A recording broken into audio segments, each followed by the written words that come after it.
wonderful UpYou community, and welcome to UpYou with Ezinne today. How are you all doing? How was your week? We are already 5 days into the month of love. Are you feeling it yet? Love is in the air. And we'll be doing a Valentine giveaway on this program next week, so please listen up so that you just get to enjoy. Okay? Today we are starting on a new series, SoakUp. We kicked off the program with Stand Up, then we did Sign Up, and today we are starting a new series, SoakUp. It's our hour on radio, and I'm here to keep you company as usual. So let's do this, beautiful people. Finding self, finding purpose. My name is Ezinne Kufrekanem, and I'm your host. Our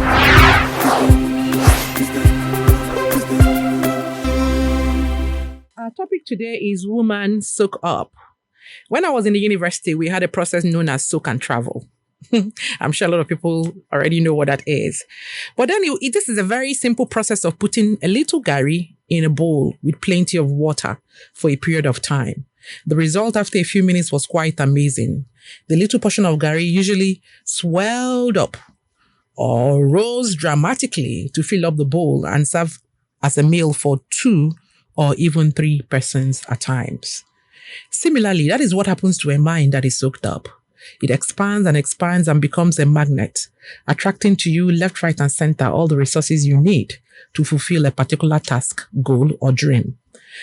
And as if that is not enough, a mind once expanded can never, ever go back to its original state. To pursue your dreams and live the UpYou life, you need to soak up and expand your mind. We all know about the bathing sponge. That sponge that is foamy that we use to bath children. We all have noticed how when we put it inside water, it soaks up and it absorbs water. And then we place it over the child's head to squeeze. Water rushes out from the sponge to the delight of the child, and we're rewarded with hearty squeals. But if that sponge was dry, we wouldn't have brought that pleasure to that child. Have you ever attempted rubbing a dry sponge on the back of your hands? If your mind soaks up all it needs to full capacity, it will fuel your inclination and power you up on the journey to actualizing your dreams. May I remind you, dear listeners, that all episodes of UpYou with Ezinne are now up on our YouTube channel. Please go catch up, take the nuggets you need to run your life and your dreams. Subscribe and leave us a comment. It will help us to serve you better. Remember, it's all about you, finding self, finding purpose. Today, as usual, we are streaming on Instagram, UpYou with Ezinne, on Facebook, WFM 91.7, and at gardenradio.com. Woman, soak up. Think of life as a journey, a very long one. Will you set out on an empty tank? Usually, people set out at the start of a journey on full tank and then keep topping up as they journey on. What about you, woman? What do you know about the journey you're on? How equipped are you for that dream that you are trying to express? Do you realize that you are factory fitted with a brain capable of absorbing information and knowledge, and that we all end up underutilizing our brain's full capacity in a given lifetime?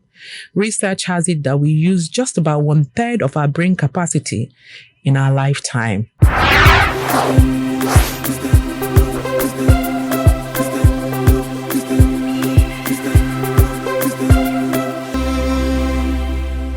Our guest today is one soaked up lady.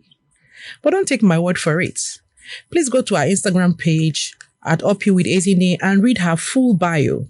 But even what I'm going to serve you now should whet your appetite enough for you to perch on her shoulders and soak up. Joining me by telephone is the one, the only Olubunmi Adeleye. Olubunmi is a corporate communications expert with over 15 years experience.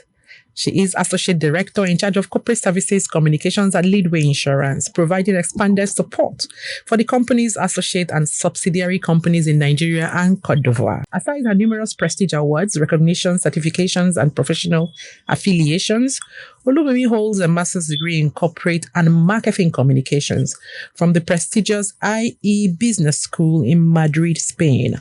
She is an associate member of APCON and NIPR, respectively. She believes in the creation of the best version of oneself possible. Her calling is to support this journey where possible, through mentorship, information and counseling. She's a licensed NLP practitioner and a UK certified life coach. She volunteers her time at speaking engagements and to mentor younger people. A great lover of books, food and travel. She is easygoing and has an infectious optimism towards work and life. Dear listeners, join me in welcoming our very special guest today on the show, a woman I have admired forever and a day. Good evening, Bumi. How are you today? I am very well. Thank you, Ezinne. While you were speaking, I was wondering, okay, I didn't know she's talking about. No, it's me. You know. No, I was just talking about myself, and you can imagine, I didn't even read the whole thing. What if I had brought the whole thing on radio? You will not be able to walk on your streets by tomorrow morning, I know, right? I know. I am quite honored to have you on this show today. I am delighted to be here. Thank you for having me. You're very welcome. It's obvious you're keeping well. I like your voice. You're sounding really alive. Huh?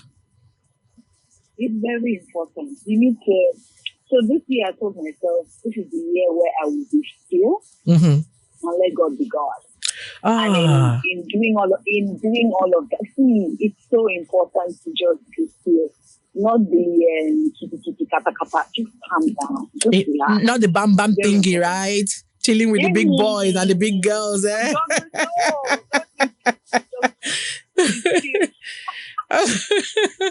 No, you're quite right. It's really important to be still, and just take it real easy and go at the pace and flow of God and life. Yeah.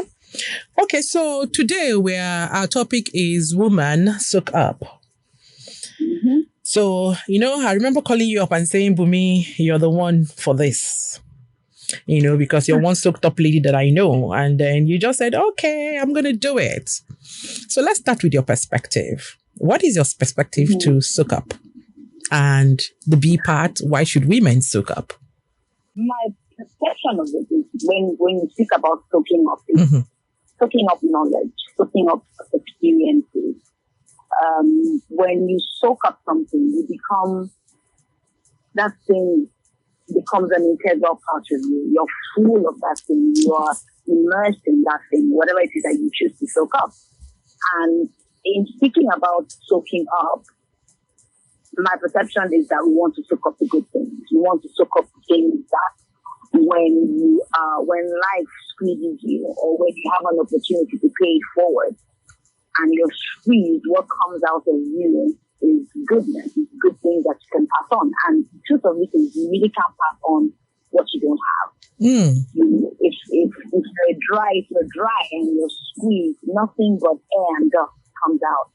But if you've soaked up goodness, if you've soaked up, and life flows out a lot of things, but if you're choosing out of the experiences and the things that life has thrown at you to only soak up the good, when you're squeezed, what comes out is only good.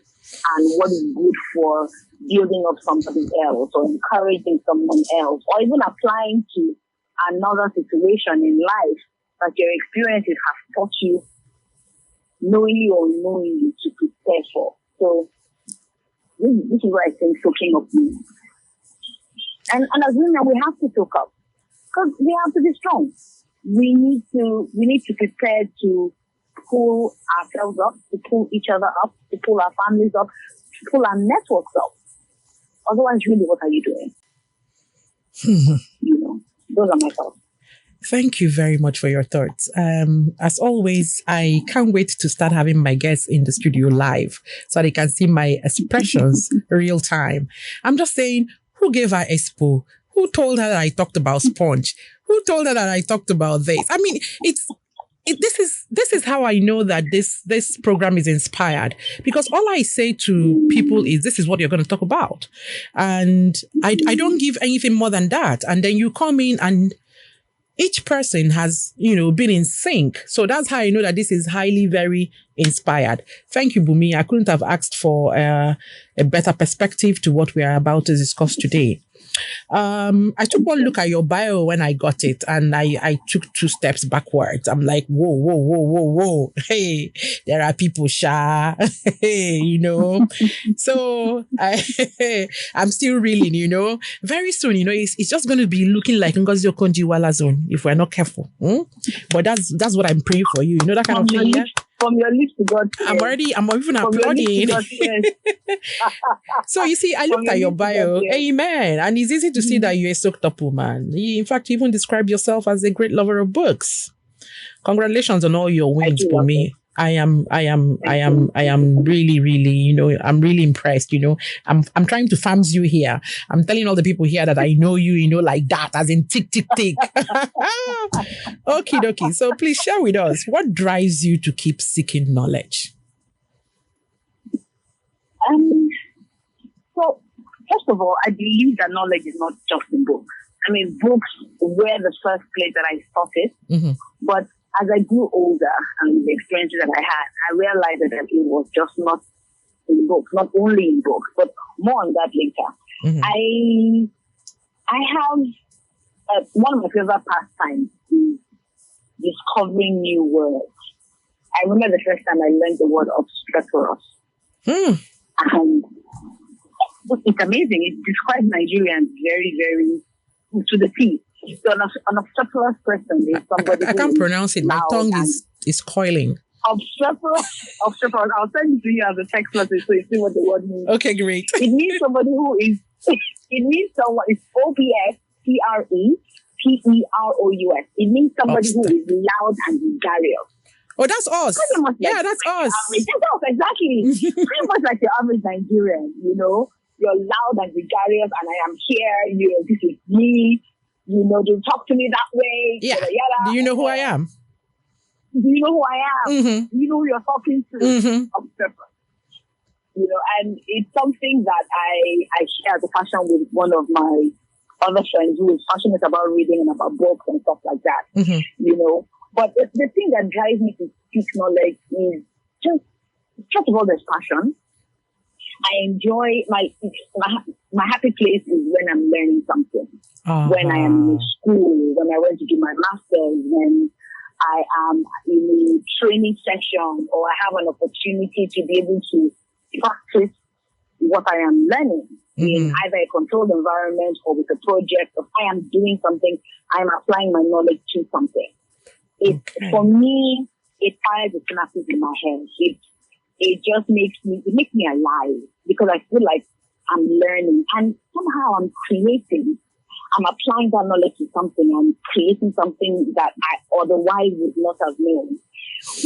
With books, what books helped me do was from a very young age. And I'll tell you something that happened with me and my relationship with me and books way back when I was much younger. So my older sister and my dad had this thing going where my father would get some books, my sister would borrow the books from him. She would hide the books. My father would ask her where are the books. So they had this thing that was just between the two of them. And what was this thing? Because they could read. I was like, what kind of nonsense is that? I wanted him. So I would collect, so my sister would quote unquote steal the book from my dad. I would steal the book from her. She would look for the books where she hid it. She won't find it. She'll come looking for me.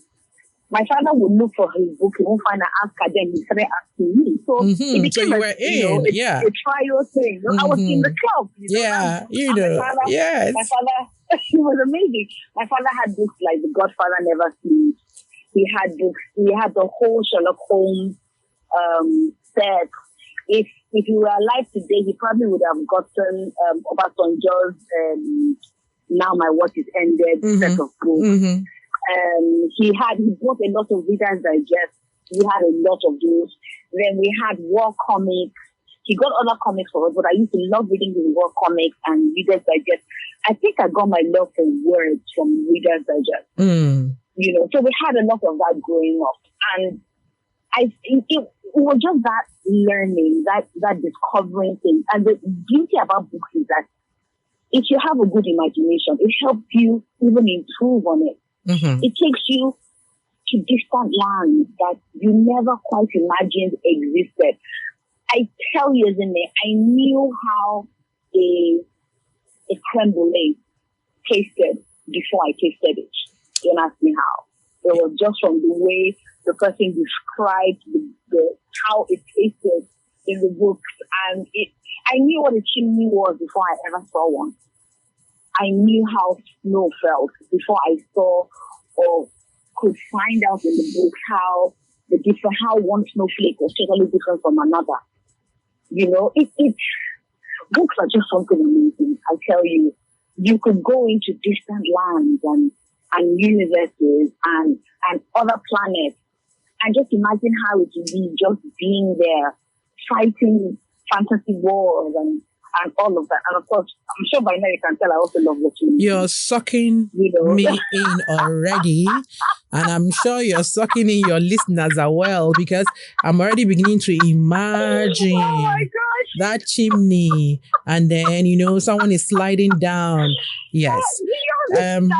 It's safe to say that you're a sapiosexual. Yeah, I am a sapiosexual. I am sapiosexual. Completely and totally. Yes, because I mean, I was already forgetting we were on a show, and I was like, you know what? I was going to say, you know, Bumi, you see, you know, and the cookie just came, you know. That's what books do to you. Okay, let me just open this phone line so that we don't just think it's both of us, right? So I'm going to open the phone lines right now. And the phone numbers to call, the call number to call is 07000 917 917. And the number to text is 0703 175 6537.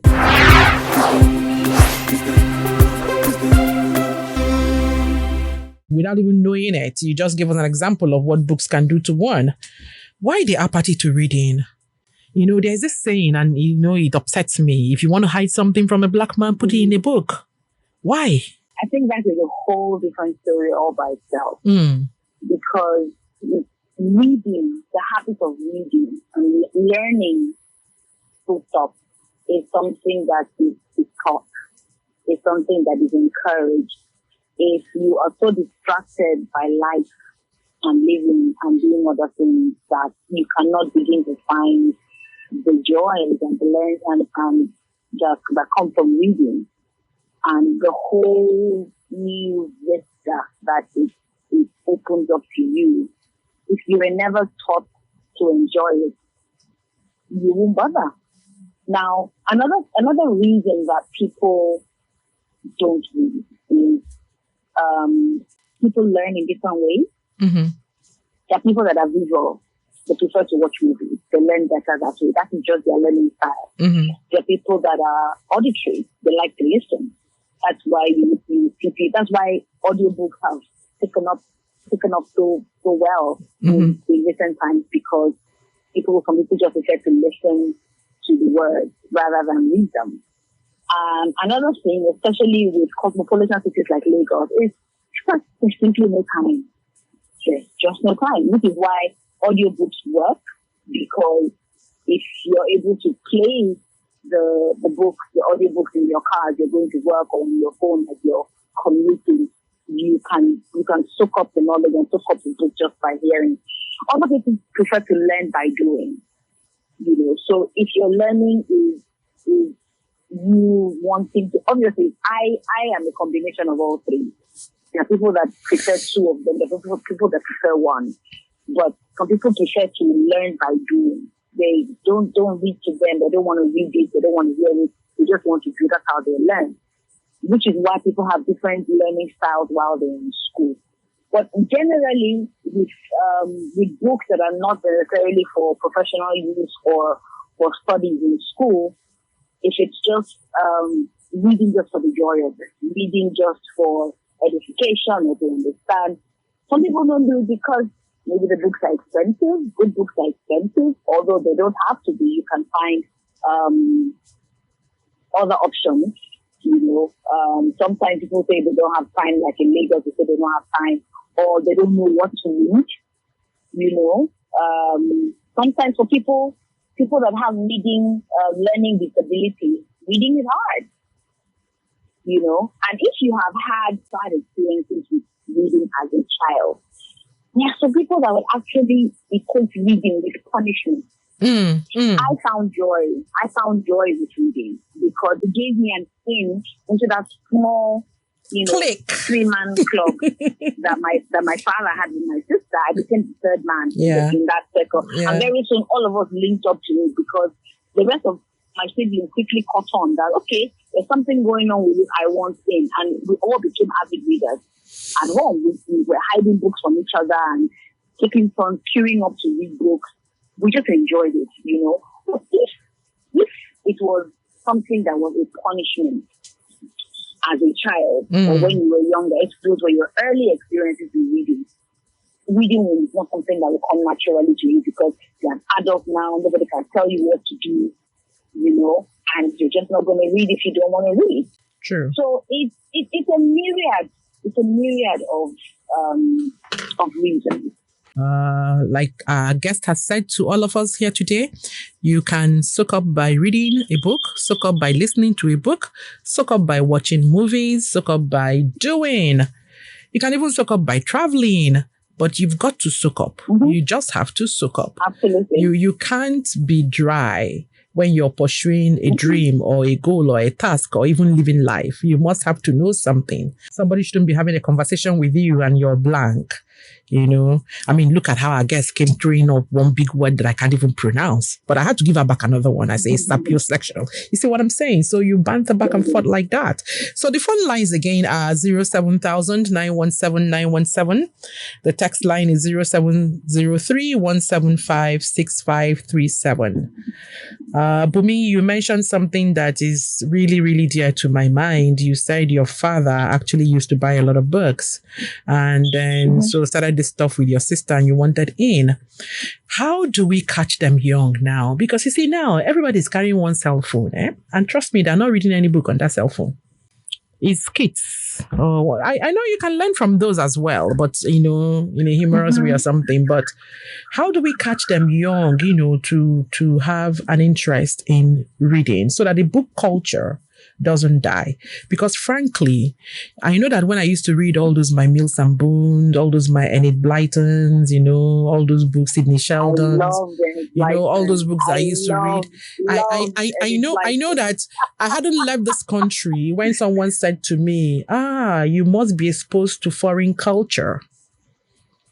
As at the time this was said to me, I hadn't left Nigeria. But due to the conversation I was having with the person said, you must be exposed to foreign culture. And yes, I was. They were in the books. And so I could see them and I could pick them. And eventually, when I now had access to go, it wasn't strange. I just fitted into the society. So how do we catch them young? Someone asked me, not one person, not two people. You school outside the country where you grew up in Britain. And I'm like, grew up in Nigeria, very much Nigerian, but it was amazing because just like you said, I loved Enid Blyton, the same was Five. Exactly. The same was Five. Now we're telling them our ages. No. Okay, let's stop. Oh my God.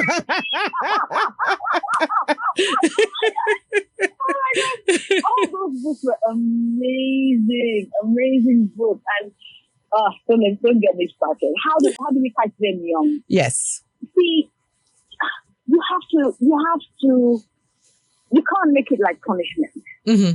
Okay, it needs to be fun. And I also think that the proliferation of social media is not helping. Mm-hmm. And the fact that there is TV on demand now, back in the day, you could count the number of stations that you had on. My sister. You could go out to play. The thing will start at 12 and we know when it will stop. Do you understand? About 4. Before 4, you're sat in front of the color TV. You start there, you're waiting. On Saturdays, when it's going to start. Mm-hmm. All of that. But that you had that time and you had the time to play. Mm-hmm. And the play was, you would play outside. You would sweat and be dirty. Come back home, take a shower and go to bed. Yeah. But, and then there was obviously time to read. You would swap books. It was a thing of joy. True. To talk about, the detective lady, the detective young lady. Mm-hmm. I can't remember her name now. Jane or somebody. There was this detective. There was the same. No, it was around that famous 5 series, right? Mm-hmm. And I think she was. I can't remember her name now, but she was a detective young lady. Yeah.